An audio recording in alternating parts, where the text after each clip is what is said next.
Good morning, student of class 10th. Today we start a new chapter number 15th, Our Environment. आज हम इस chapter का part 1 पढ़ेंगे, जिसमें कुछ इम्पॉर्टेंट टॉपिक्स पढ़ने जा रहे हैं। सबसे पहला टॉपिक है हमारा इन्वायरमेंट। What is environment?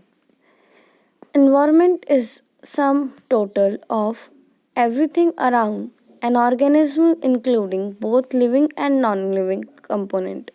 देखिए, हमारे आसपास की सभी चीज़ें, चाहे वो लिविंग थिंग हो चाहे वो नॉन लिविंग थिंग हो, वो सब क्या कहलाता है? Environment. The living and non living factors influence the environment. और अब हमने क्या करा है, अपने इन्वायरमेंट को लिविंग और नॉन लिविंग फैक्टर्स में बांट दिया है। ठीक है, हमारे आसपास की सभी चीज़ें क्या कहलाती है? इन्वायरमेंट कहलाती है। और हम इन्हें इन्वायरमेंट को टाइप्स ऑफ इन्वायरमेंट्स में बांटा है, लिविंग और नॉन लिविंग कंपोनेंट्स। आगे देखते हैं और क्या क्या कंपोनेंट्स होते हैं हमारे। कंपोनेंट्स ऑफ इन्वायरमेंट, दो कंपोनेंट होते हैं। There are two components of environment, abiotic और बायोटिक कंपोनेंट्स। देखिए, एबायोटिक में सभी ऐसी चीज़ें जो नॉन लिविंग थिंग होती हैं वो आती हैं। सभी ऐसे फैक्टर्स जो नॉन लिविंग थिंग होते हैं वो आते हैं। बायोटिक फैक्टर्स में ऐसी सभी फैक्टर्स या ऐसे सभी फैक्टर्स जो लिविंग थिंग होते हैं वो आते हैं। चलिए पढ़ते हैं। Biotic factors, these are the living factors that affect environment.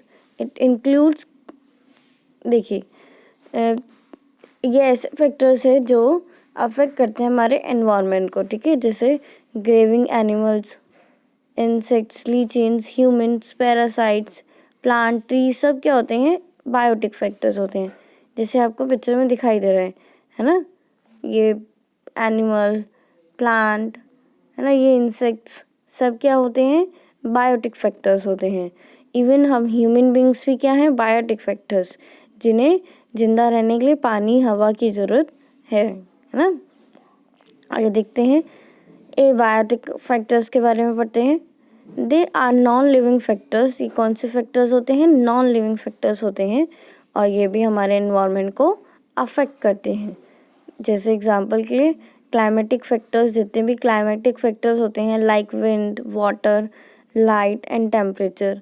Physiographic factors like height, slope etcetera. ठीक है, एंडोफिक फैक्टर्स लाइक मिनरल्स। ये सब चीज़ें क्या है? ये सब चीज़ें नॉन लिविंग थिंग है, पर फिर भी हमारे लिए बहुत इम्पॉर्टेंट है। Soil, texture of soil, organism, pH of soil etcetera, ये सब क्या है? Important for us. ठीक है, अब हमने पढ़ा कंपोनेंट्स ऑफ एनवायरनमेंट, बायोटिक और एबायोटिक। आगे चलते हैं नेक्स्ट टॉपिक पे। देखिए, आपको पिक्चर में दिखाई दे रहा है ना, एबायोटिक और biotic components. Waste, what is waste? आप किस चीज़ को वेस्ट कहेंगे? जो चीज़ हमारी यूज़फुल में ना हो, है ना। जब कोई चीज़ हमारे इस्तेमाल में नहीं होती तो हम उसको क्या बोलते हैं? Waste. Waste are the useless or discarded materials. They may be gaseous, liquid or solid in nature. Waste क्या होते हैं? Useless और discarded materials होते हैं जिनकी अब हमें ज़रूरत नहीं है। ठीक है, ऐसे materials को हम बोलते हैं waste। और ये gaseous फॉर्म में भी हो सकते हैं, लिक्विड फॉर्म में भी हो सकते हैं और सॉलिड फॉर्म में भी होते हैं। अब हम पढ़ेंगे आगे टाइप्स ऑफ वेस्ट। आपने देखा होगा कि कई तरह के वेस्ट होते हैं, है ना, पर जो मेन जो 2 टाइप्स होते हैं उसी के अंदर सभी वेस्ट आते हैं। पहला वेस्ट होता है बायोडिग्रेडेबल वेस्ट और दूसरा होता है नॉन बायोडिग्रेडेबल वेस्ट। ठीक है, तो पहले बायोडिग्रेडेबल वेस्ट के बारे में पढ़ते हैं। These are those which can be drawn by sporophytes. देखिए, ऐसे वेस्ट, अगर हम आसान भाषा में आपको बताएं तो ऐसे वेस्ट जो डिकम्पोज हो जाते हैं यानी ख़त्म हो जाते हैं, ठीक है, उनको हम बोलते हैं, क्या बोलते हैं? Biodegradable waste. और ये किनके द्वारा डिकम्पोज किए जाते हैं? स्पैरोफाइट्स के द्वारा। स्पैरोफाइट्स यानी इंसेक्ट्स के द्वारा। ठीक है, देखिए example, kitchen waste, sewage waste, cotton clothes et cetera. ये क्या होते हैं? ये सभी डिकम्पोज हो जाते हैं, कंपोस्ट हो जाते हैं। ठीक है, ख़त्म हो जाते हैं। और ये किसी भी प्रकार का पॉल्यूशन क्रिएट नहीं करते। ठीक है, ये अगर हम इन्हें पानी में भी डालते हैं तो पानी में भी पॉल्यूशन क्रिएट नहीं करते, सॉइल में भी पॉल्यूशन क्रिएट नहीं करते। और आपने देखा होगा कि सॉइल की फर्टिलिटी को बढ़ाने के लिए भी ये सब वेस्ट यूज़ किए जाते हैं, है ना। आगे देखते हैं non biodegradable waste. Non biodegradable waste, these are those which can broken down by biological processes।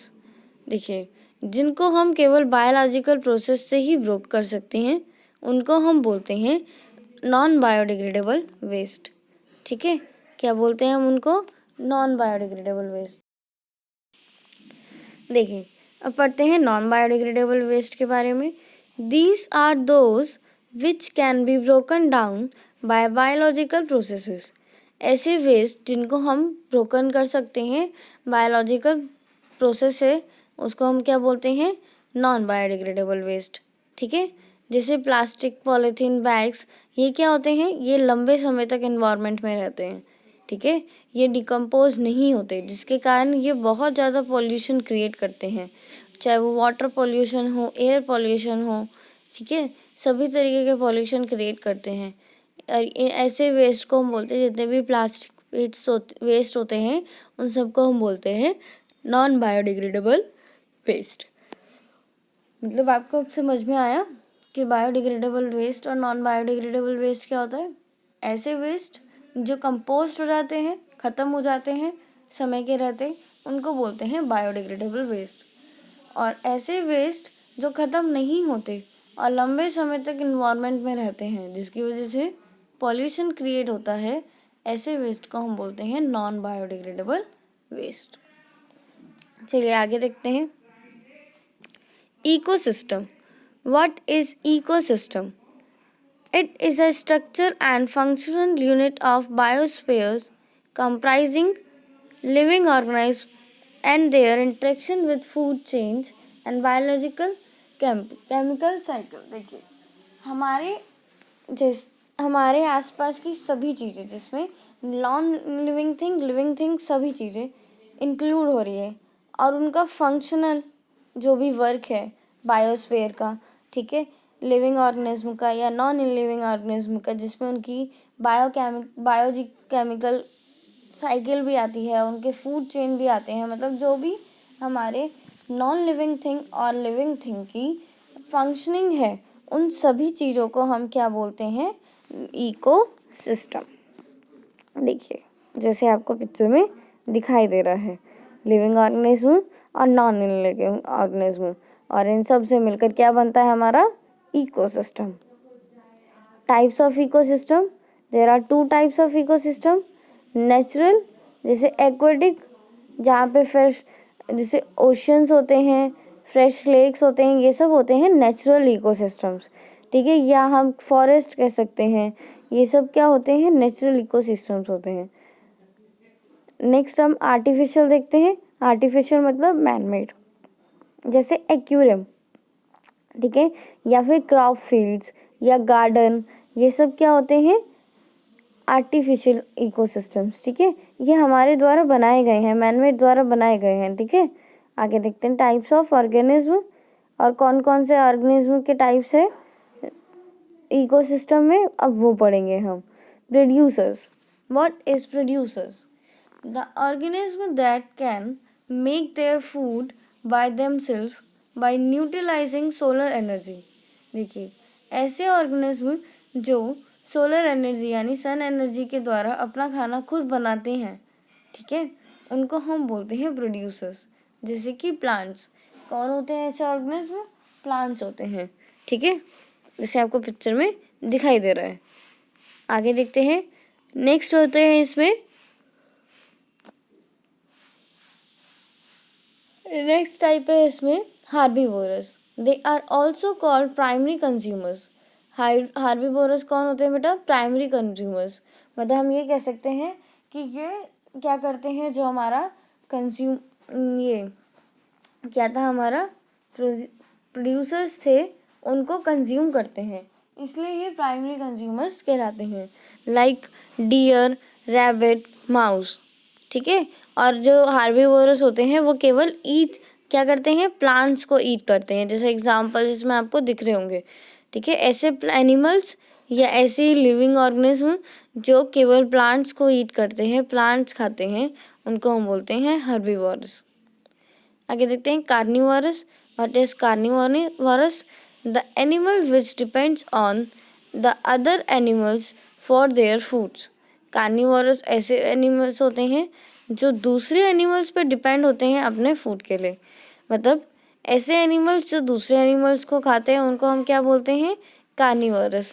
जैसे आपने देखा होगा लॉयन क्या करता है, डियर को खाता है ना, वो क्या है, कार्निवोरस है वो। एग्जाम्पल इसमें दे रखे हैं frog, jackal, wild cat et cetera. देखिए यहाँ पे भी आपको कुछ एग्जाम्पल्स दिखेंगे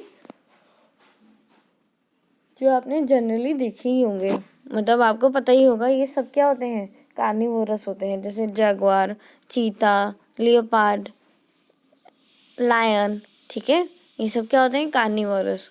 आगे देखते हैं ओमनीवोरस। ओमनीवोरस बेटा वो होते हैं जो प्लांट्स भी खाते हैं और एनिमल्स भी खाते हैं। They are those that feed on plants as well and on animals.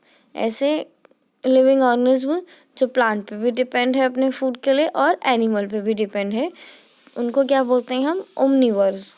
जैसे example dog, bear, ant et cetera, ये सब होते हैं ओमनीवोरस, ठीक है। आगे देखते हैं types of organism in ecosystem. अब देखेंगे हम इसमें ही है आगे जो है हमारे टाइप, नेक्स्ट टाइप क्या है, parasites. They are those that live on other organism body host either on inside the food is fulfilled the nutritional requirement। देखिए ये पैरासाइट्स वो होते हैं जो बिना किसी को मारे अपना फूड को ऑब्टेन करते हैं, ठीक है। जैसे आपने देखा होगा जो मॉस्किटोज होते हैं, है ना, वो फूड कैसे ऑब्टेन करते हैं, हमारे बाइट करके, है ना, काट कर, पर वो हमें मारते नहीं हैं, ठीक है।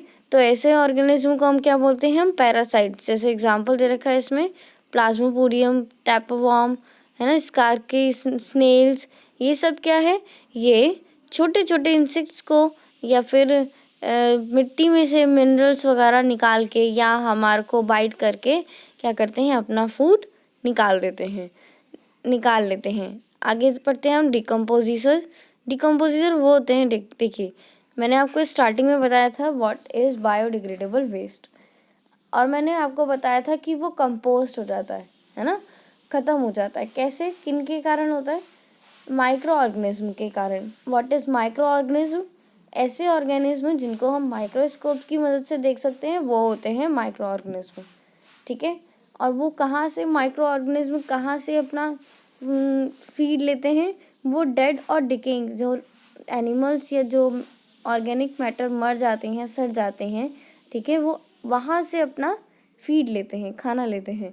या फिर जो वेस्ट मटेरियल होता है, कैसा वेस्ट मटेरियल, बायोडिग्रेडेबल वेस्ट जो होता है, उससे भी वो अपनी फीडिंग करते हैं, ठीक है। आगे डिकम्पोजिटर्स, देखिए जैसे मशरूम्स वगैरह, आपको स्नेल्स दिखाई दे रहे हैं, है ना, स्नेल्स ये सब काम करते हैं, ये भी डिकम्पोजिटर्स होते हैं। पैरासाइट्स के साथ साथ ये डिकम्पोजिटर्स भी हैं। तो ये था आपका आज चैप्टर 11 का पार्ट 1। नेक्स्ट चैप्टर में आप फूड चेन और भी कई सारी चीज़ें पढ़ेंगे। आई होप आपको आज के टॉपिक समझ में आए होंगे। Thank you.